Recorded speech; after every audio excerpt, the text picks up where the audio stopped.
I'm sure this is a weird one for a lot of you. Because you're like, oh, I'm sad at the same time as Steve. Oh, I don't like this. Being sad at the same time as Steve. I like honking the sad clown's nose. Well, now you've joined the circus! I'm lashing out. You didn't deserve... Well, you did, but like,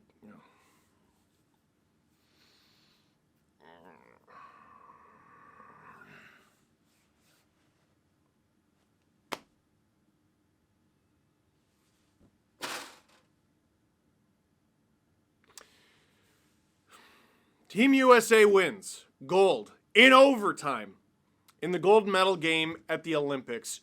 2-1 is your final. You can cope, you can seethe, you can rage. They won. They won. You can talk about 3-on-3. Canada won 2 games to get here in overtime. 3-on-3 seemed pretty fun then. I joked before the Olympics that 3-on-3 overtime I would think was great if Canada won. And it's bad if Canada lost, and they lost, so it's bad. But it's not how you can look at it, man. I don't think that's right. I don't think that's right. We knew the rules. We played them. We lost. And it only comes down to a few plays, right? Matt Boldy opens the scoring for the States rather early, which is a shame because, like, the first shift of the game, Team USA hems Canada in. Canada kicked them up and down the ice more and more and more as that game went along for the next 59 minutes. And it doesn't matter. You could argue Canada played better. Canada was more dominant than they were in either four-nation face-off game. They were more dominant against Team USA than they were against the Finns, than they were against the Czechs. Well, maybe not the Finns. They dominated. They killed the Finns. But that one went to overtime, too. You're making it sound like I farted. But it doesn't matter. And it comes down to a few Canadian mistakes, but also the Americans just excelling in incredible moments. There's a bouncing puck. You got your top pair out there in Taves and Makar. They're out there for this game. They don't close the gap on Matt Boldy. Boldy gets to the bouncing puck, and he's able to beat Jordan Binnington basically in alone. It's 1-0. And for a large chunk of this game, Canada's chasing. And the shots are even. And they stay even. And they're relatively even. And then Canada just pulls ahead. McDavid should have drawn a call. Didn't. But it's immediately followed up by Canada. You couldn't ask for this in a gold medal game. A 5-on-3.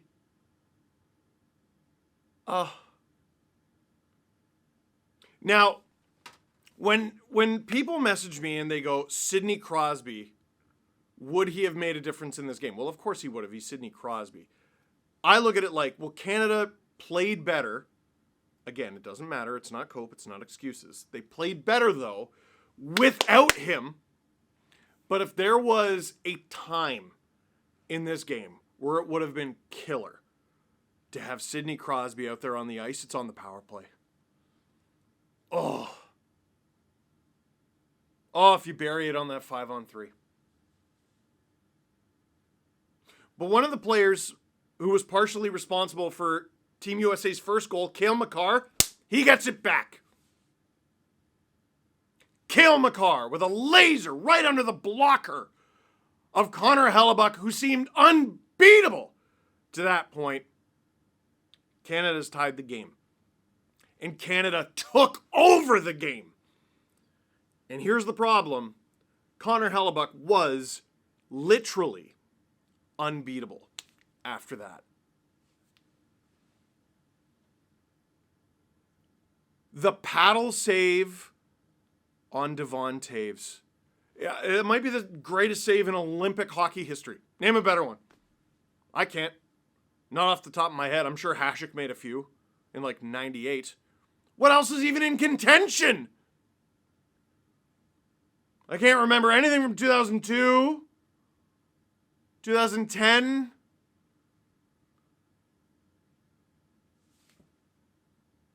(2014), I mean, Price just sort of stood there.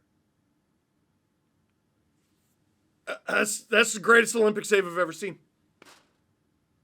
Jesse Blake, you take him off fraud watch right now. Right now.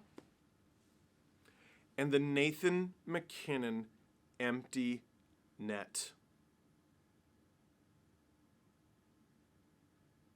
Oh.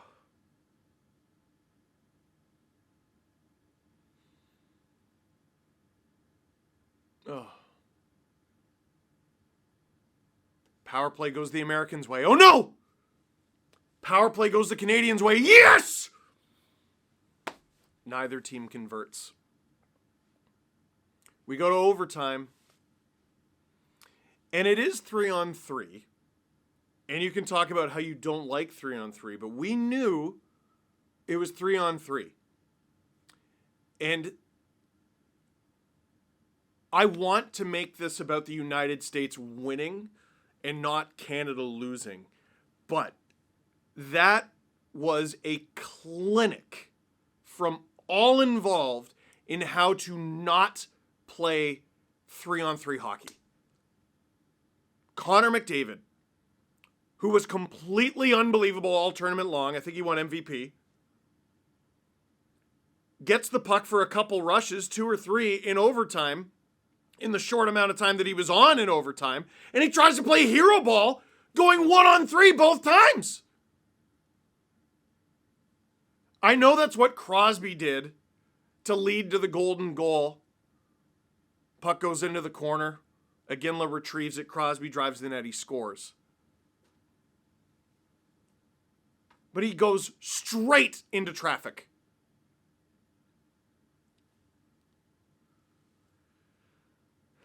Cale Makar tries to hold the line. And that's what 3-on-3 is. Like, it can be a line change contest, but it's also just who gives up the first odd man rush. It's about making calculations. Cale tried. Cale did not succeed. Team USA gets it. It's 1-on-3. Unless they completely duff it, they're going to get a grade A scoring chance here. Jack Hughes is all alone. He gets the puck. He makes no mistake. Binnington is beaten. Binnington, who had already given you what would have otherwise been the save of the tournament had Canada won in that overtime. Binnington doing Binnington things when he was counted on the most.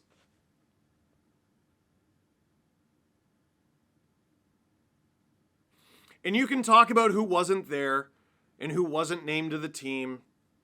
Names that have come up: Bedard, Scheifele, Hyman, I saw. Bouchard is a very big one. But in that 3-on-3 overtime, it was their best players who let them down. But what an effort from the Americans. You know, their favorite piece of hockey media. Miracle on Ice. If we play them 10 times, they might win 9. But not tonight. Is that not this game in a nutshell? If you play that game 10 times, Canada might win 9. And not a single one of them cares. Not a single Canadian cares. You win or you lose, you lost. When Canada tied the game, we were having a conversation in the chat. And I said, it's tied.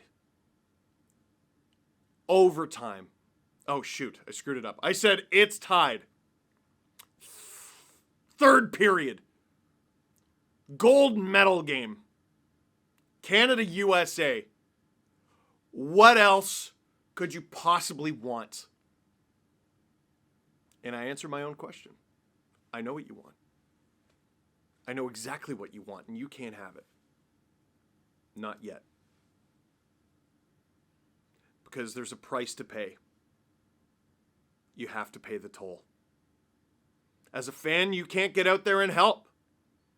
There's nothing you can do. You're probably not even in the building. Odds are, heavily, you're not even in the building.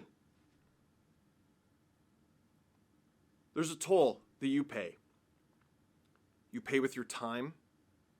You pay with your passion. You pay with the breath in your lungs and the heart that beats in your chest. That's what you pay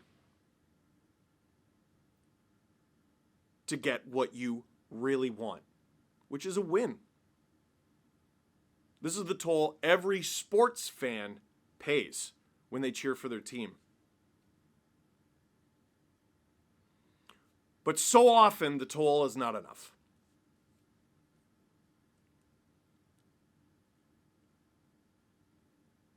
Maybe we're not used to this. Look behind me. Like, it's not AI, it's not Photoshop. Canada wins a lot. But their women didn't win this year.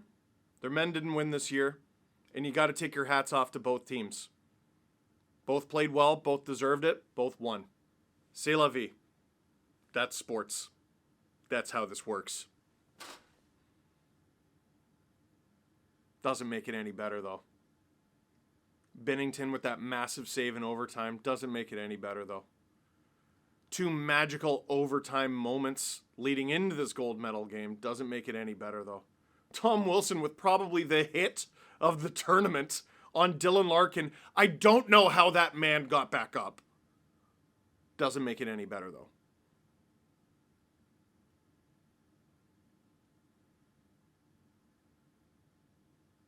And there's only one way to make it better. And that's that you have to pay the toll again. And you're going to pay the toll again. Of course you are. It's going to take time, but you're going to pay the toll again.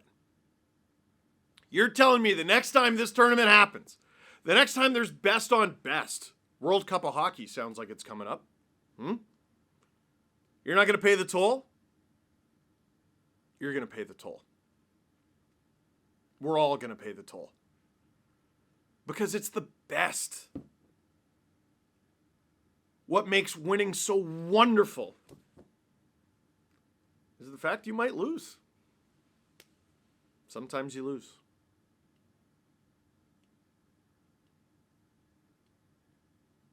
The Johnny Gaudreau stuff with his jersey on the ice, that was wonderful. That was wonderful. Wonderful moment. His memory deserves it. His family deserves it. He would have been here.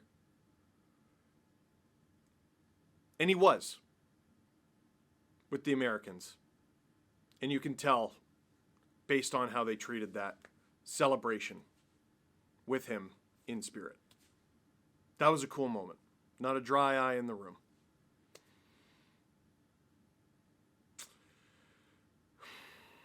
A lot of questions. Some of them useless. Would Canada have won with Sid? They didn't have him. Guys get hurt. Happened to the Americans at the Four Nation face-off. Happened to the Canadians too. Guys get hurt. Would they have won with Josh Morrissey? Guys get hurt. Would they have won with Braden Point? With Anthony Cirelli? Guys get hurt. It's hockey. It happens. Now, the questions that are a little more productive. Should Evan Bouchard have been there? It's a good question. They got plenty of chances but couldn't score. Should Zach Hyman have been there? Should Mark Scheifele have been there? Should Matthew Schaefer have been there? That's a name where, given that Josh Morrissey went down, I'm like, man, they could have used him. Boy, they could have used him. But where do you even play him? I don't know. Maybe in place of Sanheim, who wasn't bad. The good news is the future is bright. The future is red and white. Connor McDavid, Nathan McKinnon, Macklin Celebrini, Connor Bedard, Matthew Schaefer, Gavin McKenna. You do got to find a goalie, but it's Canada. I think they will. And so many more to come. So many incredible players in college hockey, in junior, in the minors, in the NHL. I am encouraged by the future of the Canadian program. I think they're going to win a lot in the years to come. And that's going to be great when the future comes, but you don't get to enjoy that yet because you have to pay the toll. That one sucks. That one sucks. But at least there's a Leaf game on Wednesday.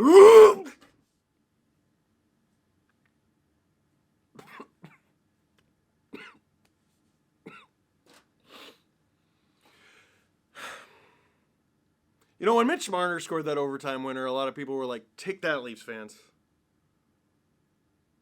And I got to tell you, Austin Matthews has a gold medal now. And I feel nothing.